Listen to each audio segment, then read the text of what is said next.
নমস্কার, দেখছেন talk to Bangla. আমি অভিষেক রয়েছে আপনাদের সাথে। এই মুহূর্তে যে খবর নিয়ে উপস্থিত হয়েছে, তৃণমূল কংগ্রেস ছেড়ে 20 জন সাংসদ যখন একদম ভোটের রেজাল্ট বেরোতেই তারা এনডিএ কে সমর্থন করতে চলে গেলেন, তখন থেকে কিন্তু বিভিন্ন জায়গা থেকে প্রশ্ন উঠে আসছিল যে দলত্যাগ বিরোধী আইন, ভারতবর্ষের সংবিধানের 10th শিডিউল, সেগুলোর কি কোনো আর দাম রইল না। এবং সেখান থেকে এই মুহূর্তে বড় সড় একটা আপডেট যেটা উঠে আসছে, অভিষেক ব্যানার্জি, আপনাদেরকে জানিয়েছিলাম 7 দিন আগেই, একদম সরাসরি ওম বিড়লার নাম করে এবং 20 জন সাংসদের নাম করে সরাসরি একটি পিটিশন দাখিল করেছিলেন সুপ্রিম কোর্টে তৃণমূল কংগ্রেসের পক্ষ থেকে। এবং সেইখান থেকেই এই মুহূর্তে সরাসরি বড় সড় আপডেট যেটা উঠে এসেছে, দেশের প্রধান বিচারপতি জাস্টিস সূর্যকান্ত এবং জয়মাল্য বাগচির বেঞ্চ তাদের তরফ থেকে 20 জন সাংসদকে সরাসরি নোটিশ সার্ভ করা হয়েছে।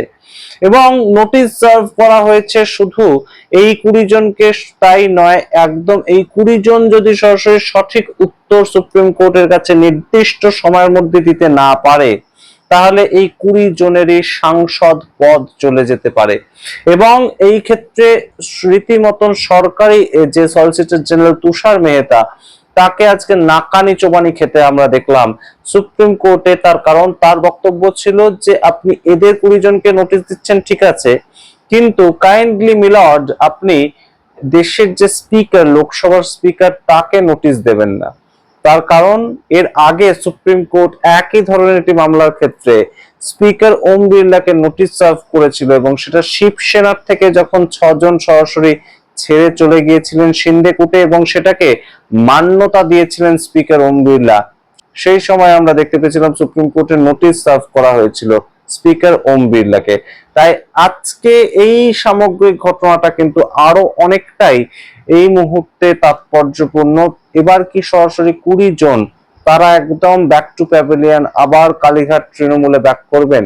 ইতিমধ্যেই আমরা দেখতে পেয়েছি কাসেম সিদ্দিকী, তিনি ঋতব্রত তৃণমূল থেকে আবার ব্যাক টু প্যাভিলিয়ন, একদম মমতা বন্দ্যোপাধ্যায় আমার নেত্রী, আমাকে ভুল বুঝিয়ে নিয়ে যাওয়া হয়েছিল ইত্যাদি ইত্যাদি বলেছেন। কিন্তু এই সামগ্রিক বিষয়টা এই মুহূর্তে সুপ্রিম কোর্টে যেভাবে গিয়েছে, সেটাকে নিয়ে কি বলছেন তৃণমূল কংগ্রেসের একজন আইনজীবী এবং সাংসদ কল্যাণ বন্দ্যোপাধ্যায়, আপনারা শুনুন, তারপর আসছি নিয়ে বিস্তারিত ব্যাখ্যা। तो जो आर्टिकल 32 पिटीशन फाइल किया था अभिषेक बनर्जी, जो 20 एमपी जो डिफेक्शन जो डिस्क्वालिफाइड हो गया नया पार्टी फॉर्म करने के लिए एनसीपीआई, तो उसको उस पिटीशन में आज अभी सुप्रीम कोर्ट ने नोटिस इशू कर दिया। पहले तो नोटिस सबको अगेंस्ट में इशू किया था, वो सॉलिसिटर जनरल तुषार मेहता उन्होंने वेट कर रहे थे पीछे चेयर में बैठ के। जब नोटिस इशू कर दिया, वो सामने आ गया, बोला ना हम तो स्पीकर का होकर अपियर कर रहे हैं, नोटिस मत इशू करिए स्पीकर के अगेंस्ट में। तो ऐसा है, वो अपियर कर गया, इसलिए नोटिस नहीं इशू हुआ। लेकिन और 20 जो एमपी है उसका अगेंस्ट में नोटिस इशू कर दिया, वो हियरिंग होगा। अभी शुरुआत है,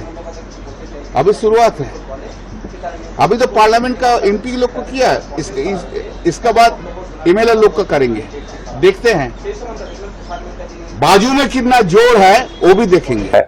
আপনারা শুনলেন কল্যাণ ব্যানার্জির বক্তব্য। এবং গুরুত্বপূর্ণ প্রেক্ষাপট হচ্ছে এই মুহূর্তে যে সারা ভারত জুড়ে দলত্যাগ বিরোধী আইন, এটাকে অবশ্যই কিন্তু আরো কঠিন করার একটা জায়গা।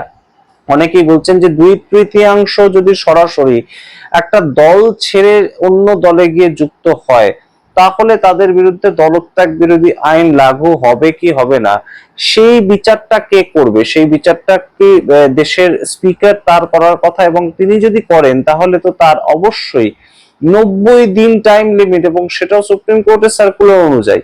তো সেই ক্ষেত্রে এখনো পর্যন্ত কোনো ধরনের কোনো কথা কেন স্পিকার ওম বিড়লা বললেন না? অন্যদিকে আমরা কি দেখতে পেয়েছি যে পর পর প্রতিনিয়ত দেশের প্রধানমন্ত্রীর সঙ্গে বৈঠকে বসছেন এনসিপিআই এর 20 জন সাংসদ, এবং এই এনসিপিআই এর 20 জন সাংসদ তারা এই মুহূর্তে তাদের সাংসদ পদ হারাতে পারেন, তেমন একটা প্রেক্ষাপট তৈরি হয়েছে। তার কারণ, সারা ভারত জুড়ে এই মুহূর্তে কিন্তু এই বিষয়টার দিকে সবাই তাকিয়ে রয়েছেন যে একটা দলের 28 জন সাংসদের মধ্যে 20 জন যদি চলে যায়, তাহলে সেই ক্ষেত্রে সেই দলটার পরবর্তী অবস্থান কি থাকে, এবং সেখান থেকেই যে প্রশ্নগুলো ঘুরে ফিরে আসছিল সেটা কিন্তু এই মুহূর্তে সুপ্রিম কোর্টে গিয়েছে, এবং সুপ্রিম কোর্টের তরফ থেকে যেভাবে নোটিশ সার্ভ করা হয়েছে তাতে অন্তত এটুকু বোঝা যাচ্ছে যে সম্পূর্ণ বিষয়টাকে সুপ্রিম কোর্ট হালকাভাবে নিচ্ছে না, এবং দলত্যাগ বিরোধী আইন কিন্তু এদের সবার বিরুদ্ধে লাগু হতে পারে। আমরা এর আগেই দেখতে পেয়েছি যে 3 জন সংখ্যালঘু যারা সাংসদ, ইউসুফ পাঠান, খলিলুর রহমান, আবু তাহের খান, তারা সবাই বলেছিলেন যে আমরা এনডিএ তে শামিল হব না, কিন্তু তারপর একদম কয়েক ঘন্টার মধ্যে বা কয়েক দিনের মধ্যে আমরা দেখতে পাই যে এদের 3 জনকে নিয়েও নরেন্দ্র মোদী একটা বৈঠক করেন এনডিএ, এবং সেখানে যোগব্যায়াম করার উপদেশ দেন তিনি, ইত্যাদি ইত্যাদি ঘটনা, সেগুলো আপনাদের সামনে রেখেছি বিভিন্ন সময়। কিন্তু গুরুত্বপূর্ণ বিষয়টা হচ্ছে যে মন্ত্রী পদ পর্যন্ত নাকি তাদেরকে অফার করা হয়, কিন্তু সম্পূর্ণ বিষয়টাকে অতটাই সহজ, অর্থাৎ দেশের স্বরাষ্ট্রমন্ত্রী যে প্ল্যানটা করেছিলেন সেই প্ল্যানটা কি অতটা সহজ হবে? এই মুহূর্তে ডিলিমিটেশন বিল, এফসিআরএ বিল এবং তার সঙ্গে ওয়ান নেশন ওয়ান ইলেকশনের মতন বিলগুলো পাশ করানোর জন্য সংখ্যা তো লাগবে, কিন্তু সংখ্যাটা কি বৈধ, এই প্রশ্ন উঠে আসছে। এর আগে ওম বিড়লাকে 2 বার করে কিন্তু চিঠি দেওয়া হয়েছে যে এদের সম্পূর্ণভাবে ডিসকোয়ালিফাই করা হোক, এদের সম্পূর্ণ যে সাংসদ পদ সেটাকে ডিসকোয়ালিফাই করা হোক, এবং ওম বিড়লার তরফ থেকে সম্পূর্ণ বিষয়টা ঝুলিয়ে রাখা হয়েছিল।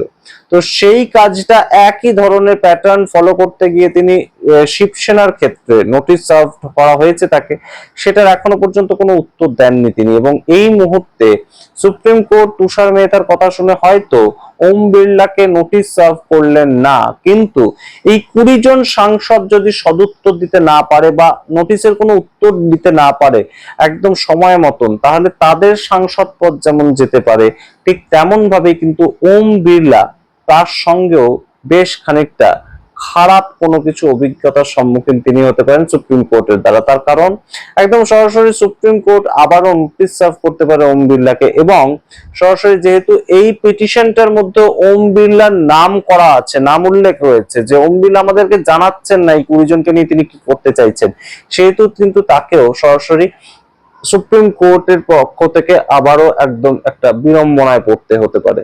সুতরাং সম্পূর্ণ বিষয়টা অপারেশন লোটাসের অংশ হতে গিয়ে কোথাও গিয়ে ওম বিড়লা এই মুহূর্তে সবচেয়ে চাপে পড়লেন, এইটা 1 নম্বর প্রশ্ন। দ্বিতীয় যে প্রশ্নটা, যে এই 20 জন নোটিশ পাওয়ার পরেই যদি তাদের মধ্যে 1 জন বা 2 জনও একদম সরাসরি কালীঘাট তৃণমূলের সঙ্গে যোগাযোগ করেন এবং তারা আবার ফিরে আসেন, তাহলে সেই ক্ষেত্রে কিন্তু সরাসরি যে জায়গাটা তৈরি হবে বাদবাকি সবার সাংসদ পদ সেটা বেকায়দায় পড়বে।